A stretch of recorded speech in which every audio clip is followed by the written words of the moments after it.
Hi everyone, I am Aditya and welcome back to the channel. We woke up to the beautiful views of Alakananda river right from our balcony. I spent some time just relaxing, listening to the birds chirping and the soothing flow of the mighty Alakananda. Moments like these are what makes the mountain trip so special. After getting ready, we headed towards Dhari Devi Temple. The temple is dedicated to goddess Dhari Devi, who is believed to be the protector goddess of Uttarakhand and the guardian of Char Dhams. Interestingly, the temple houses only the upper half of the idol, while the lower half is worshipped at Kalimat temple as goddess Kali. There is also a fascinating and emotional story connected to this temple. In 2013, during the construction of the hydroelectric project, the original temple was shifted to a concrete platform above the river. And just hours after the idol was moved, Uttarakhand witnessed one of the worst natural disasters in recent history. Many locals believe it was the goddess expressing her anger for being moved from her original place. A new temple has now been rebuilt at the original site. After seeking blessings, we continued our journey towards Musoorie and passed through the beautiful town of DevPrayag. This is the final and one of the most important Panch Prayags where the Alakananda river meets the Bhagirathi river, and from this point onward, the river is known as the sacred Ganga. The drive from DevPrayag to Mussorie is absolutely stunning. The landscape slowly changes from deep river valleys to lush green forest and hill station vibes. We chose the Dehradun route since it's faster and easier to drive, but if you have extra time, I would definitely recommend taking the Dhari route instead. It's much more scenic and takes you past the massive Dhari Dam, which is the tallest and one of the highest in the world. By the time we finally reached Mussorie, it was already late in the evening and weather had become really cold. So after checking into our room and resting for a bit, we headed out for dinner to a cafe called Anahata. And honestly, it was amazing. The food tasted really good and the ambience was cozy and peaceful. And overall, it was such a great experience. I genuinely can't recommend this place enough.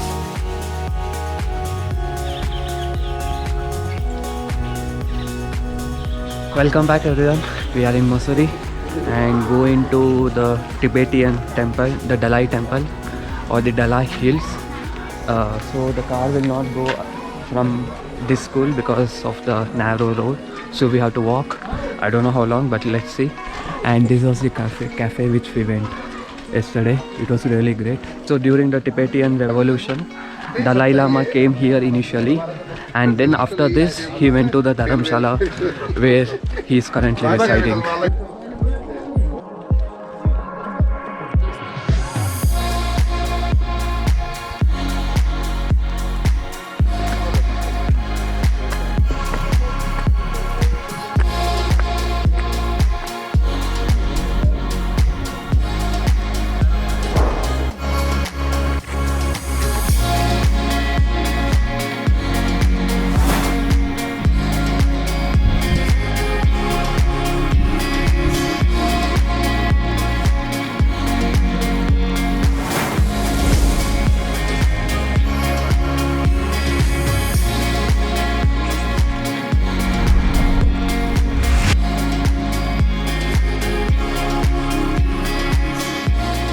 It is hardly 5 to 10 minute climb. So you can see the structure there. From there you have to climb a little bit above from this. It's not too steep, but for elders it will be difficult. So let's go to the next location. After exploring the peaceful Buddha Hills area, we continued our journey towards George Everest Peak, one of the most beautiful viewpoints in Musoorie. So this is the last point for all the vehicles. From here either you can walk or there is a scooty service. It's 100 rupees. They will drop you till the Everest house, I think. I'm not sure. He told like after there you have to walk around 600 meters or something like that. So you can avail that if you can't walk. Musoorie was supposed to be the terminus point of the Great Trigonometrical Survey of India, and it was supposed to start from South India or the southern point of India. It did not complete. That is a different news. And Everest was the General Survey of India at that time. He wanted the survey office to be located in Musoorie, but later it was compromised and even now it is in Dehradun. But Everest had a house here and his lab or observatory. So once he left, this became ruins and later it was developed as a museum. And the Mount Everest is also named after the same Everest. Ironically, Everest had nothing to do with the discovery of Mount Everest. It was his successor who discovered and measured the Everest. At that time, the Britishers did not know of any local name. Initially it was named as Peak B, but in fact there were local names in Nepalese and the Garhwali languages, but it was not known for these surveyors. The successor, I forgot his name, but he proposed the Everest name as the name for the peak. Everest even told the authorities that there is no way for the locals to pronounce his name or to write his name in their local or the native language. Everest also told them not to name it because he had nothing to do with it, but they ignored it and anyway decided that Everest will be the name for the peak. If you are coming in two-wheelers, you can come till 1.1 kilometers. The rest you have to walk. And if you are coming car, it will be around 800 meters. ये additional charge है क्या? वहाँ पर हम ticket लिया था ना. Ticket आपको अगर हमको यहाँ पर आना है वहाँ पर नहीं तो वो टिकट नहीं चाहिए. आपको यहाँ से जाकर भी वापस जाना है ना तो 200 लगेगा. बहुत कॉस्टली है. So you have to climb all the way over there. Here is lot of eatery stalls and also you have a lot of places to sit and get the views from here. Here in this kiosk you have to mention how many people are going, contact number, emergency contact number and so on. So once you write, the climb starts. What's the kilometer? 1.45. So let's check out when we will reach, and the time is 12:02 and we are hiking in slippers. So we'll tell you whether you need shoes or if slipper is enough. And there are monkeys, so be aware.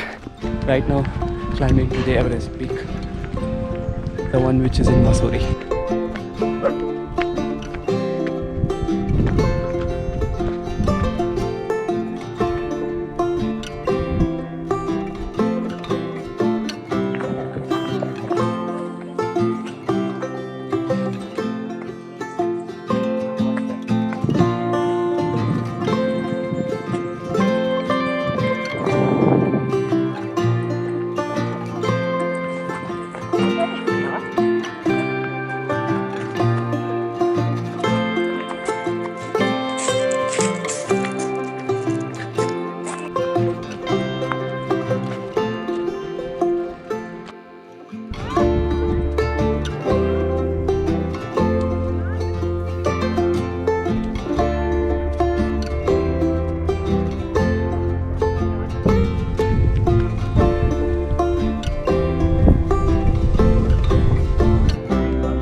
We almost made it back. So the board is right. Even in our watch, it is coming around 900 to 1 kilometer. Having shoes is better, but it is definitely doable in slipper. Because of smog or fog or whatever it is, I do not know, or the pollution, I couldn't see far away, but definitely I could see some views, but nothing beats the view which we get from Chopta. Again, we have to cross all this and go in through that paved path to the car parking area. So once we go, maybe we'll go to hotel, rest for a little bit, and then go to the Landour in the evening.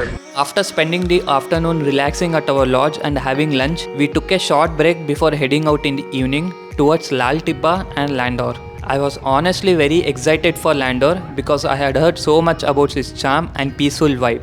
But unfortunately, we made a small mistake in our planning. Since it was the weekend, the crowd was massive and the traffic was moving painfully slow. It took us such a long time just to get closer to Landour. Looking back, if we had known the situation would be this bad, we definitely would have visited the previous evening instead. But well, we came on a Saturday.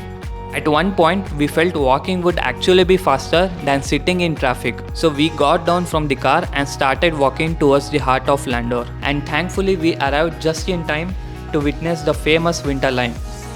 It was absolutely mesmerizing. The winter line is a rare natural phenomenon where the sunset creates a vibrant, false horizon across the sky with stunning shades of red, orange, and yellow. Interestingly, alongside the Swiss Alps, Musoorie is one of the very few places in the world where this phenomenon can be consistently seen. Watching it in person was truly unforgettable.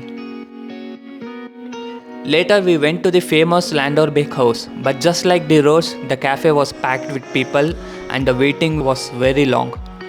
After waiting for some time, we decided to head back and revisit the same cafe we had gone to the previous night, and honestly, it turned out to be the perfect decision. The place once again did not disappoint. I had one of the best hot chocolates I have ever tasted, and we ended the day on a sweet note with a delicious dessert. After such a long and tiring evening, it felt like the perfect way to wrap up the day in Musoorie.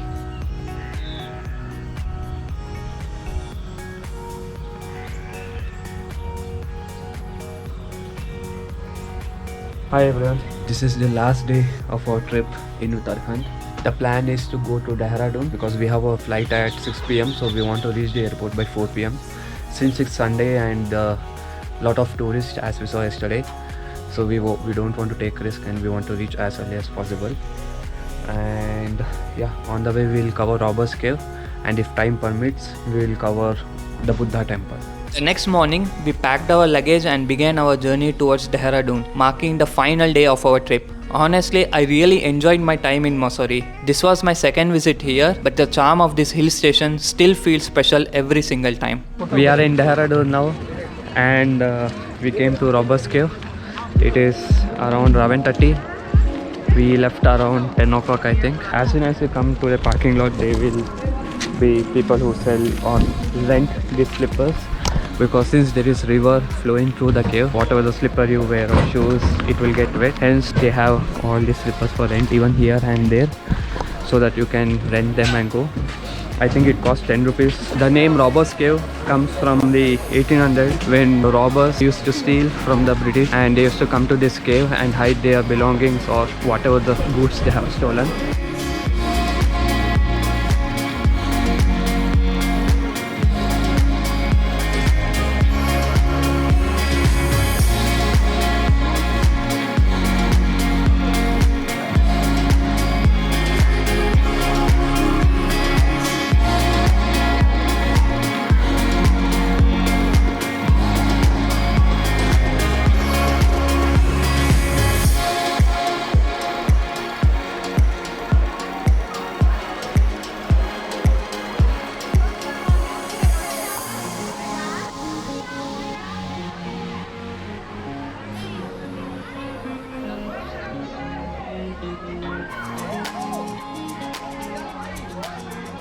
So you just have to walk all the way, how much ever you can and how much ever time you have.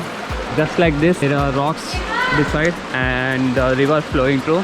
It is actually quite fun, but there is heavy crowd today because it's Sunday, and I think some school children have also come.